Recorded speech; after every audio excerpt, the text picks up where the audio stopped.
15-20 দিন আগে থেকে শিয়ালদা কিংবা হাওড়া থেকে আগে থেকে রিজার্ভেশন করে ট্রেনে করে উত্তরবঙ্গ ঘুরতে এসেছেন, কিন্তু যাওয়ার সময় টিকিটের দেখা নেই।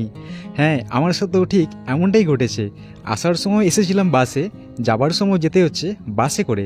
আর এই বাস অনেকেরই চেনা। শিলিগুড়ি থেকে কলকাতা আসার 24 ঘন্টা আগে অনলাইন থেকে এই বাসের টিকিট আমি নিয়েছিলাম। গুড ইভিনিং, আমি এখন দাঁড়িয়ে আছি শিলিগুড়ি তেনজিং নর্গে বাস স্ট্যান্ডের বাইরে। আর টাইটেল এবং থাম্বনেল দেখে বুঝেই গেছেন আজকে আমি যাচ্ছি শিলিগুড়ি থেকে কলকাতা পর্যন্ত শ্যামলী পরিবহন প্রাইভেট লিমিটেডের ভলভো মাল্টি এক্সেল B11R বাসে করে, যেটা 2+1 সিটার এবং স্লিপার বাস। এই তেনজিং নর্গে বাস স্ট্যান্ডের যেখানে বাস থেকে নামায় ওখান থেকে হেঁটে মাত্র 1 মিনিটের মতো একটু এগোলেই রয়েছে শ্যামলী পরিবহনের কাউন্টার। এই যে কাউন্টারটা দেখা যাচ্ছে, আর এখানে শ্যামলীর একটা বাস দাঁড়িয়ে রয়েছে। এখনের সময় শ্যামলী মানে এলাহিকার ব্যাপার। শিলিগুড়িতে এসে যাকে জিজ্ঞেস করেছি দাদা কলকাতা বাস কোথা থেকে ছাড়ে, তিনিই বলছেন কোন বাস, শ্যামলী। এই হচ্ছে শ্যামলীর টিকিটের কাউন্টার। এখানে ভেতরে অনেক বড় বসার জায়গা রয়েছে, যেখানে বসতেও পারবেন। তার সাথে ভেতরে পার্সোনাল নিজস্ব বাথরুম রয়েছে, যেখান থেকে বাথরুম টয়লেটের সুবিধা রয়েছে। এখান থেকেও টিকিট কাটা যায়, কিন্তু আমি টিকিট করে নিয়েছিলাম অনলাইন থেকে, সেটাও 24 ঘন্টার মধ্যে। এখানে প্রতিনিয়ত সন্ধ্যে 6টার পর থেকে প্রচুর বাস সার্ভিস রয়েছে কলকাতার জন্য। একটা ছেড়ে যাচ্ছে, তার পেছনে আবার একটা ঢুকছে। অবশেষে এসে পৌঁছলো শ্যামলীর ভলভো B11R। বাসটা ঢোকার সাথে সাথে একটাই জিনিস বাসের উপরে আমি খোঁজ করেছিলাম, যেটা নিখোঁজ ছিল, সেটা হচ্ছে B11R লেখাটা, যেটা অনলাইন থেকে বুক করার সময় দেখেছিলাম। বাসের লাগেজ কম্পার্টমেন্টটা কিন্তু দারুণ। এখানে এক এক করে যাত্রীদের সমস্ত লাগেজগুলো একদম ভেতরে রেখে দেওয়া হচ্ছে। তার সাথে ব্যাগে লাগিয়ে দেওয়া হচ্ছে একটা করে ট্যাগ, যেখানে থাকবে প্রত্যেকটা যাত্রীদের আলাদা আলাদা সিটের নাম্বার। এই নাম্বার দেখে তবেই আপনারা লাগেজ পাবেন কলকাতায় গিয়ে। কলকাতা টু শিলিগুড়ি হোক কিংবা শিলিগুড়ি টু কলকাতা, সন্ধ্যে 6টার পর থেকে প্রতি 30 মিনিট অন্তর অন্তর কিন্তু অনেকগুলো বাস সার্ভিস রয়েছে। আর প্রায় প্রত্যেকটা বাসই এসি স্লিপার বাস। সিটার বাসও রয়েছে, কিন্তু স্লিপার বাসের সংখ্যা সব থেকে বেশি। শ্যামলীতে শুনেছি নাকি জার্কিং হয়ই না নায়ের বরাবর। সেটা কতটা সত্যি সেটা এই বাসে আমি জার্নি করব, আর একদম জার্নির শেষে আপনাদেরকে বলবো যে বাসের মধ্যে আদৌ জার্কিং হয় কি না। ডিস্টেন্স উইথ অন করো। এখনের দিনে ব্লগিং এমন হয়ে গিয়ে দাঁড়িয়েছে, হাতে ক্যামেরা এবং ট্রাইপড থাকা মানে অনেকেই জিজ্ঞেস করে, দাদা আপনি কোন চ্যানেলে ভিডিও আপলোড করেন, আপনি কি প্রফেশনাল, সাবস্ক্রাইবার সংখ্যা কত? আমার প্রশ্নের উত্তর একটাই থাকে যে আমি একটা ছোট্ট গ্রামের সাধারণ ছেলে। আমি বাড়ির বাইরে অনেক দিন করে কর্মরত থাকি। যখন ছুটিতে কিছুদিন করে বাড়িতে আসি, তখন ঘোরার নেশায় ব্লগ করি। এটা আমার প্রফেশন না। যাই হোক, শ্যামলীর যে সিটের যে নাম্বারগুলো, এগুলো আমার একটু আজীব লাগলো। অন্যান্য বাসে নর্মাল যেমন 1, 2, 3, 4 করে হয়, তেমন কিন্তু না। কোথাও আছে G2, কোথায় আছে H4, মানে নাম্বার খুঁজতে মাথা ব্যথা। বাসের সিটটা খুবই নরম, খুবই সফট। আর প্রত্যেকটা সিটের সময় কিন্তু শ্যামলীর পার্সোনাল চাদর কিংবা কম্বল, আপনারা যাই বলুন, সেটা হচ্ছে দিয়ে রেখেছে। একমাত্র বড় লাগেজগুলোই লাগেজ কম্পার্টমেন্টে রাখা হয়, বাকি যে ছোট ব্যাগ সেগুলো সঙ্গেই নিয়ে আসতে হয়। আর এই ব্যাগগুলো সিটের নিচে কিছুটা স্পেস রয়েছে, সেখানে রাখতে পারবেন। যথাসময়ে শ্যামলীর কাউন্টারের সামনে থেকে বাসটা ছেড়ে দিয়েছে। এই বাসের টিকিট বুক করা খুবই ইজি, বেশি কিছু লাগে না। জাস্ট এজটা দিতে হয়, কোথা থেকে কোথা পর্যন্ত যাচ্ছেন সেটা, তার সাথে ফোন নাম্বার এবং জিমেল আইডি। মোবাইলের যে কোনো টিকিট বুকিং অ্যাপ থেকে এই বাসে টিকিট নিতে পারবেন। বসার জন্য নিচে রয়েছে 2+1 সিটারের সিট, একদিকে দুটো আরেকদিকে একটা। আর ওপরে স্লিপার সিটে ওঠার জন্য দুদিকেই সিঁড়ি রয়েছে। আমার রোগা শরীরে সিটের মাপটা ঠিকঠাক আছে, কিন্তু যারা একটু বেশি স্বাস্থ্যবান তাদের জন্য কিন্তু এই সিঙ্গেল সাইডের সিটটা একটু ছোট হলেও হতে পারে। শ্যামলীর দেওয়া এই কম্বলগুলো কিন্তু এবার লাগবে, কারণ বাসের মধ্যে প্রচুর ঠান্ডা। প্রত্যেকটা সিটের মাথার উপরেই রয়েছে এই ধরনের এসির উইন্ডো। এখানে পাশে পর্দা আছে বাইরের লাইটটা কভার করার জন্য। বাসের উইন্ডোটা একদম কাঁচের মতো চকচক করছে। এটা আবার কেমন কথা, কাঁচ তো কাঁচের মতোই হবে।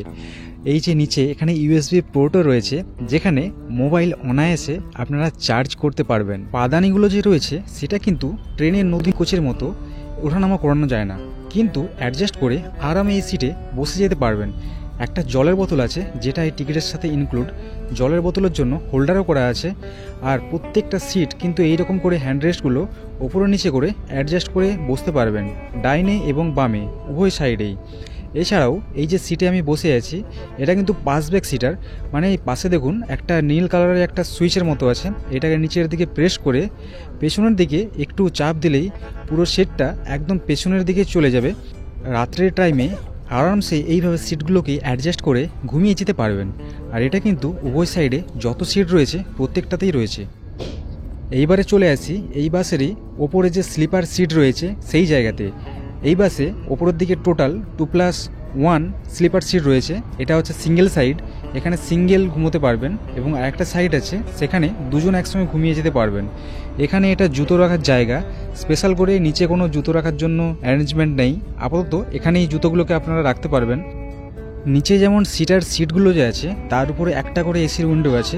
এখানে কিন্তু দুটো করে এসির উইন্ডো দেওয়া আছে, একটা পায়ের দিকে আরেকটা আছে মাথার দিকে। দুটোই কিন্তু অ্যাডজাস্ট করে নিতে পারবেন। শ্যামলির এই যে স্লিপার সিট আছে, এখানে কিন্তু একটা শ্যামলির পার্সোনাল লোগো দিয়ে একটা বালিশও প্রোভাইড করা হচ্ছে।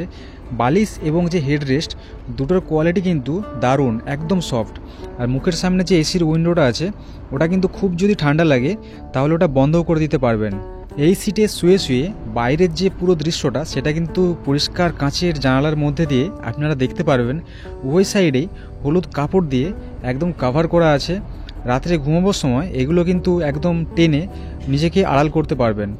আর এই বাসটা যেখানে যেখানে দাঁড়ায় সেটা বলছি শিলিগুড়ি, তারপর শিব মন্দির, তারপর বাগডোগরা, তারপর ইসলামপুর, এই জায়গাগুলো থেকে কিন্তু এই বাসের বোর্ডিং পয়েন্ট রয়েছে। নামার পয়েন্টগুলো সেগুলো পরে বলবো। ট্রেনে যেমন টিটি থাকে তেমনি ইনি হচ্ছেন এই বাসের কন্ডাক্টর, যিনি প্রত্যেকটা যাত্রীর লাগেজগুলো জমা দেওয়া থেকে সমস্ত কিছু ইনি হ্যান্ডেল করছেন। প্রত্যেকের মোবাইলে ওটিপি হিসাবে এনার নাম্বার চলে এসেছে। কোনো কিছু অসুবিধা হলে এনাকেই কিন্তু জানাতে হবে। কিছুক্ষণ পরে বাসের যখন লাইট অফ হয়ে গেল, তারপরে সিনটা জাস্ট অসাধারণ। ভেতরের লাইটখানা বন্ধ হওয়াতে বাইরের যে দৃশ্যটা সেটা কাঁচের মধ্যে দিয়ে আরও দারুণভাবে চোখে ফুটে উঠতে লাগলো।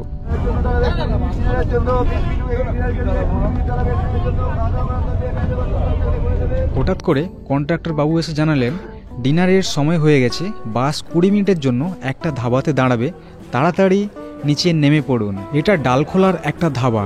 এখানে কিন্তু রাত্রে সমস্ত খাবার পেয়ে যাবেন, যেমন ডাল ফ্রাই, তড়কা, ডিম কারি, রুটি পেয়ে যাবেন, ভাত পেয়ে যাবেন, চানা পেয়ে যাবেন। এছাড়া আরও আমাদের বাঙালি যত খাবার আছে সমস্ত কিছু কিন্তু এখানে অ্যাভেলেবেল রয়েছে, খাবারের কোনো অভাব নেই। এখন বাজলো 9:33। এখন একটা ধাবাতে বাস দাঁড়িয়েছিল, এখান থেকে ডিম তড়কা আর রুটি নিয়ে নিয়েছি, কিন্তু সেটা বাসে গিয়ে খাবো, নিচে খাওয়ার সময় নেই। এই কথাটা বলা ভুল যে 20 মিনিটে খাবার খাওয়া যায় না। এই বাসের অনেক যাত্রীরাই কিন্তু নিচে ধাবাতে বসে খাচ্ছেন, কিন্তু আমার সাথে আমার ফ্যামিলি ছিল, যার জন্য আমি বাসের মধ্যে খাবারটা নিয়ে চলে এসেছিলাম এখানে বসে একটু আলাদাভাবে খাবো বলে। এখন বাসের আমি যে উপরে স্লিপার সিট রয়েছে সেখানে আমি উঠে পড়েছি, কারণ নিচের সিটে স্পেস অনেকটাই কম। তো এখানে আমি বলে দিই 4টে রুটি নিয়েছিলাম এবং তড়কা নিয়েছি, যেটা প্রাইস পড়েছিল 80 টাকা। সঙ্গে দিয়েছিল 2টো কাঁচা পেঁয়াজ, 2টো কাঁচা লঙ্কা। খাবারের গুণমান কিন্তু দারুণ সুন্দর। খাওয়া দাওয়া শেষ হলে এই বাসেরই বাইরে একটা ডাস্টবিন ছিল, যেখানে অবশিষ্টাংশগুলো ফেলে দিয়ে আসলাম।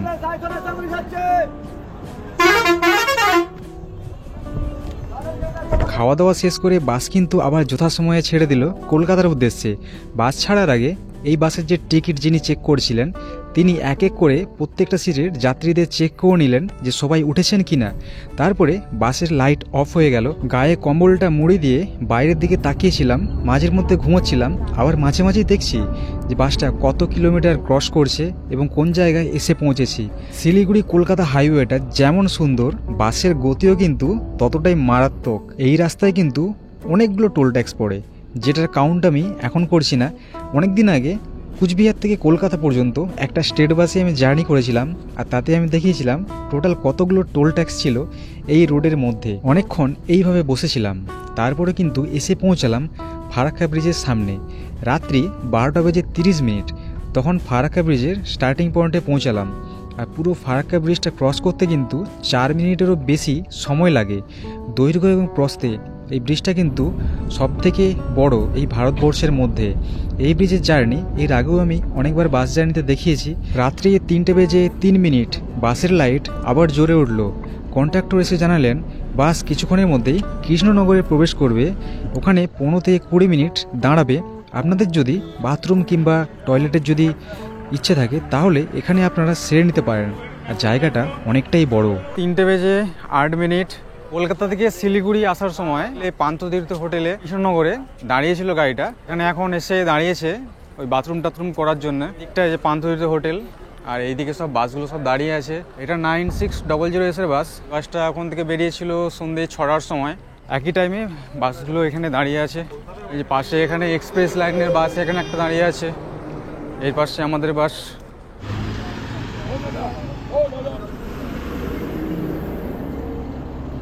এটাই ছিল এই বাসের চা পান এবং বাথরুম করার জন্য শেষ দাঁড়ানোর জায়গা।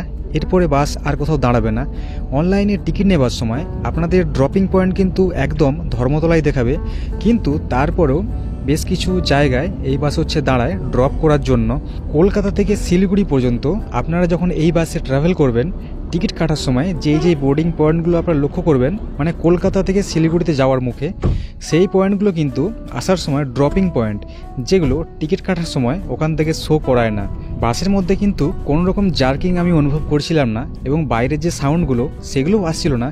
তবুও কেউ যদি আমাকে জিজ্ঞেস করে যে দাদা বাস জার্নি ভালো না ট্রেন জার্নি ভালো, আমি কিন্তু ট্রেন জার্নিটাকেই সবসময় চুজ করব, কারণ ট্রেনে ব্লগিং করা আর বাসে ব্লগিং করার মধ্যে হিউজ ডিফারেন্স। যাই হোক, ধর্মতলায় পৌঁছে এইবারে সবার শেষ কাজ বাসের যে ট্যাগের নাম্বারটা দেওয়া হয়েছিল সেইটাকে বাসের কন্ডাক্টরকে দেখিয়ে নিজের ব্যাগটা পুনরায় নিজের কাছে ফেরত নেওয়া। ফাইনালি পৌঁছে গেলাম শীতের রাজ্য থেকে গরমের রাজ্যে, আর আমার রোগা শরীর এবং আমার লাগেজ দুটোই অক্ষত অবস্থায় এখানে এসে পৌঁছেছি।